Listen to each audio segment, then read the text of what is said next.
Turn with the right hand, gets all the way over, and slams it home! We got a bunch of dogs on this side. We're willing to fight for 40 minutes. And the Owls will hold on and win the Little East Conference Championship. Oh boy, what a game! Welcome to Owls Overtime. I'm your host, Tom Rogers, where we talk everything KSC athletics.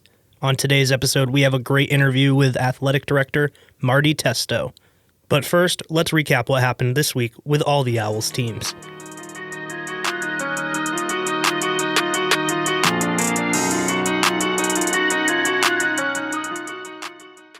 Over the weekend, it was a double dual meet for men's and women's swimming and diving, where the Owls were handed dual losses. Still some good performances, though. Kylie Young won both the 50-meter backstroke and the 100 IM, and Cooper Niles won the 1-meter dive. On Wednesday, there was more dual action for the basketball teams. It was everyone's favorite LEC rivalry, the Plymouth State Panthers versus the Keene State Owls. The women kicked things off at Spalding Gymnasium, taking down the Panthers 61-51. Guards Bryn Radiola and Valerie Lutzy combined for 48 points, continuing to pick apart defenses in a performance that had Coach Boucher very proud of his women. You know, at the end of the day, you can't disguise effort. It's either great effort or it's no effort. It's either positive or negative, and I can't say enough about how hard they played tonight.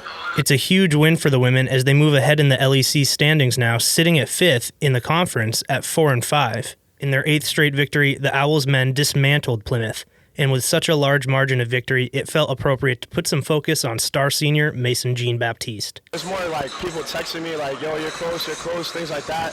I try not to worry, but I just come in, just try to work my butt off on offense and defense, and it's going to come naturally.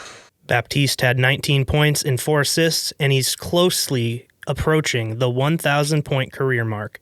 Jeff Hunter did what Jeff Hunter does, 17 points, 12 rebounds, including a nice putback dunk early in the contest.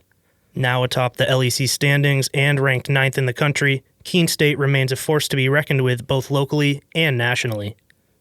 Now, here's Marty Testo. All right, I'm now joined with Marty Testo. Marty, thanks for being here. Thanks you, Tom. This is great. Now, you were appointed the athletic director of Keene State over this past summer, and I can't think of a more exciting time to take on that role because there's been so much cool stuff going on. The success of the men's basketball team, of course, comes to mind.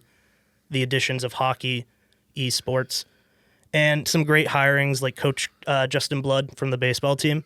It seems like the perfect time to be handed the keys, if you will. Yeah. First of all, I appreciate your kind words. It's a great time to have the opportunity to be a part of this athletic program. Very, very fortunate to have all the coaches that we have. We feel very good about the people we have in place and the direction of the programs for sure. As far as the success of the men's basketball program, 9th in the country. They continue to do great things. And, I like to tell people, like, that's not the norm. And I don't want to take advantage or take it for granted. I want people to understand the amount of time and effort and work and dedication it takes to get there, and that we need to really celebrate this because it's not normal to have a team in the top 10 in the country anywhere, let alone Keene State College. The addition of esports and the 2 hockey programs, awesome, exciting. The esports room is finished. I don't know if you had an opportunity to see it. It's over in the LEC. No. It is spectacular. The new coach we hired, Noah Druin, he's an alum. He's already picked his rosters. He's got 3 games ready to go. They start competitions in February. It's really exciting. I'm super happy to learn about esports. I was trying to tell Noah in a conversation, I played like Frogger and Donkey Kong. That's my generation. And then obviously the hockey programs, we all know this has been a long time coming. There's been talking about this since I think I was a student at Keene. We feel like we hired 2 awesome coaches with Coach Rodriguez and Coach Morgan. And the partnership that we've been able to create with Keene Ice in town and with the community to bring a varsity team to this community at the collegiate level and offer that at Keene Ice, and Keene Ice willing to take us on. This is there's just, like you said, I mean, there's great things. You're right. It's a good time to get the keys to the new car. Absolutely. I mean, talking about hockey, we had a club hockey team, and it's new at a varsity level. Esports is entirely new to KSC. What sort of challenges have there been navigating the additions of new sports programs? Well, obviously, the challenge is anytime is we're starting 3 programs that have 0 student athletes here, right? In the grand scheme of things, we are hoping that some of the club hockey players can transition to the varsity level. With the starting of esports in the spring, we were able to transition a number of students that were already here onto those varsity rosters. So the initial challenge is the startup, and then the build out of the spaces, the hiring of the coaches, and now the biggest challenge is the recruitment for the following year, right? So esports is off and running with current students that were already here, but Noah's charged with bringing in X amount of student athletes for next fall. Right. Men's and women's hockey, 0 student athletes here, and charged with bringing in a full roster for next year. And I'll tell you what, both coaches have been out on the road, beating the pavement. I've met a lot of prospective students interested in coming here for hockey, and I'm really, really excited to see the product that they're both going to put on the ice. Yeah, I'm super excited about it too. The club hockey team must have had some serious talent on it, though. I mean, I believe they call it they're part of the Patriots Conference, or am I getting that right? They were Patriots Conference champions. Yeah, at the club level. At the club level. Yep. So I think you sort of touched on it. I'm not sure how much more you're able, or how much more insight you have on this, but what sort of overlap will there be between the club team and the varsity program? Yeah, I'm not 100% sure. It has come up in conversations with Coach and myself. I just know that the opportunity will be there for student athletes that are on the club team now to try out for the varsity team. I'm not super rehearsed in the difference in level of skill. So obviously I'm hoping that there's some players that can come over and contribute, but I'm also guessing that the majority of the players may not be able to come over and contribute. Right. I'm super excited about it. Like I said, I hope next year I get to call some of their games. Abe's talked about that with me. Hopefully we can make that happen. I could put a plug in for you. I'll try. That'd be awesome. So let's talk some Owls sports happening right now. Like you said at the top, once again, the men's team, basketball team that is, they're atop the LEC. They're 9th in D3. How fun has it been to watch them this season? Super fun. But before we get into basketball, I don't want to forget the successful fall. That's really, to me, how this started for me. We finished first in the Commissioner's Cup in the fall. So we're currently ranked the strongest athletic program in the Little East. Oh, wow. With all the accolades from our fall teams. Everybody qualified for postseason. We won a Little East championship in women's cross country. We had a Maggie St. John go to the NCAAs, the only Little East representation in the individuals of the NCAAs. So tremendous amount of success in the fall, which again, if we're building on that, right? We're rolling. So we got a great segue into the winter where, men's and women's swim and dive are rocking and rolling, and they're having a ton of success. A lot of pressure on those women, right, to win like whatever it is in a row. I wish I knew the number off the top of my head, but I know they've had a ton of success. I think it's 16 or 17. Yep. Anyway, so and then we're getting some good play out of the women's basketball team with a very young team, and they've had the injury bug.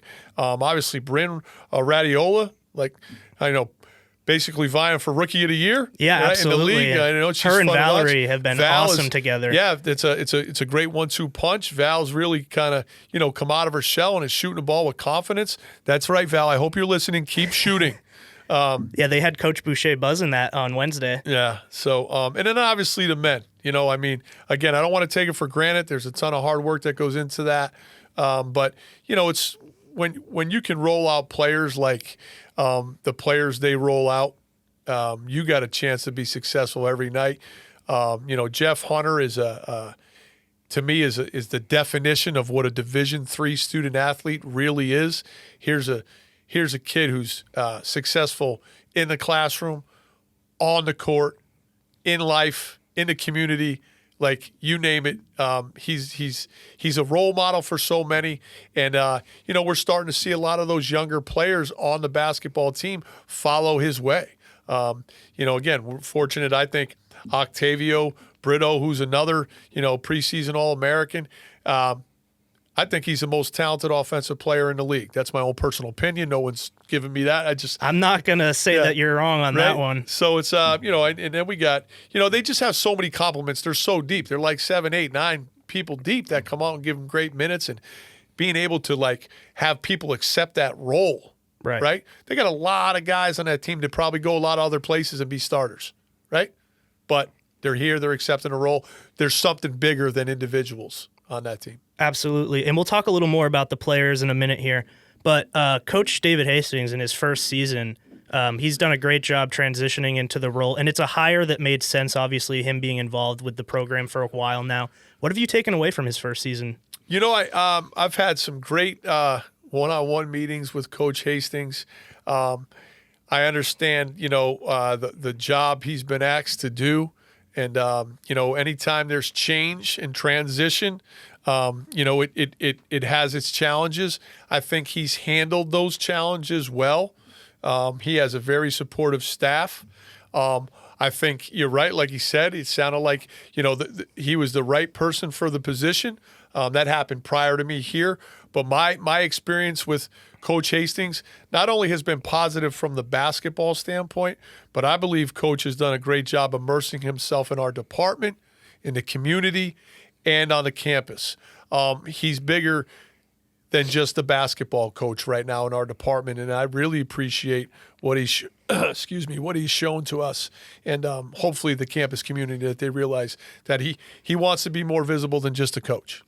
I'm definitely hoping to have him on soon as well. He's a lot of fun to talk with. That should be good. That's why I'm saving a few of the more in-depth questions about the team for him.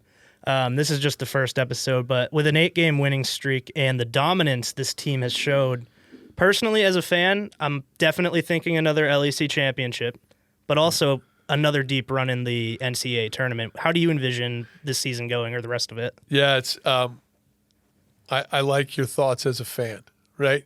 But as a realist and as a coach, a former coach, and someone, we try to win each day. I think we're doing the right things. I think Coach is doing the right things, and I think we're preparing ourselves to position ourselves to be in a good spot in the Little East and hopefully host the Little East championships. And if we do host them, I feel really good about our opportunities. And, the NCAA is a different animal. It's win or go home. And, I think there's a lot of factors that play in. And one is to stay healthy, obviously. And, I think that's a big one for us moving forward. With, the roster size and numbers of the team, we got to make sure we stay healthy. And I think all those other things will take care of each other. Awesome. And if everything goes right, this deep run I'm talking about and envisioning happens. That's that fan. That is. I love it. Would you be traveling with them? Well, if we're hosting in town, I'm not traveling anywhere. But yes, it would be my honor to definitely travel with them if they were to advance on in other rounds of the NCAA, along with some other members of our leadership team. But absolutely, I think that would be something that I would definitely want to do. For sure. Now, it's like we've just said, it's been a great few years with this group of guys. But it is inevitable that the team's going to have some changes sooner than later. I mean, Jeff Hunter, he's in his 5th-year option. Baptiste and Siao are seniors.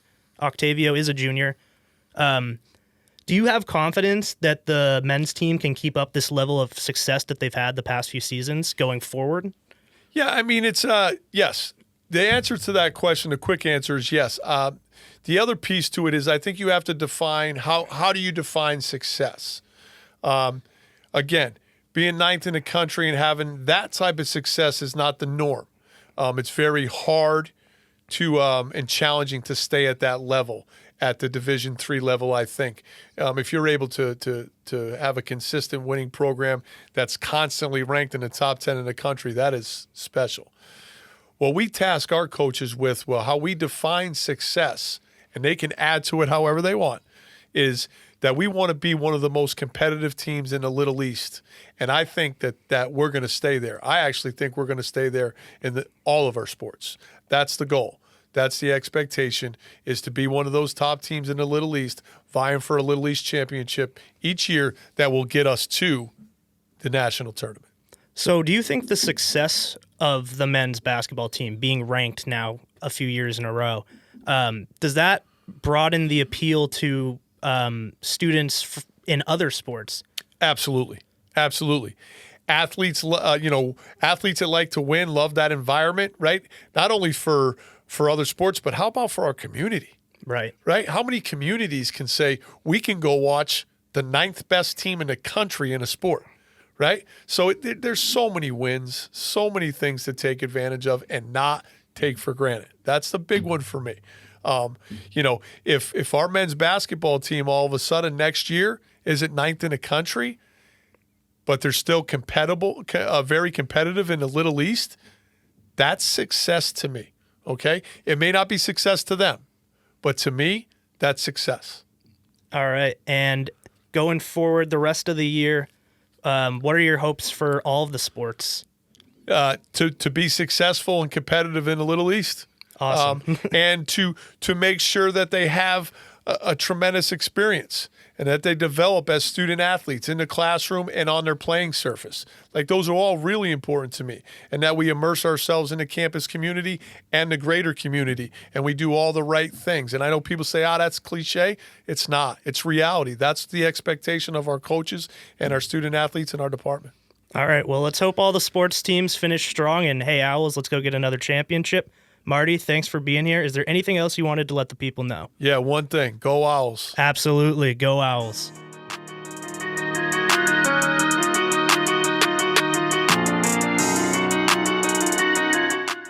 Looking ahead at the Owls schedule, the indoor track teams finish the John Thomas Terrier Classic tomorrow. Also on Saturday, Plymouth hosts the Owls swimming and diving teams. Men's basketball is at Middlebury Monday at 7, and they return home Wednesday night to face Vermont State Castleton. Women's basketball kicks things off in Spalding Gymnasium against Vermont State Castleton at 5:30 Wednesday. And that's it for today's Owls Overtime. We'll be back next week.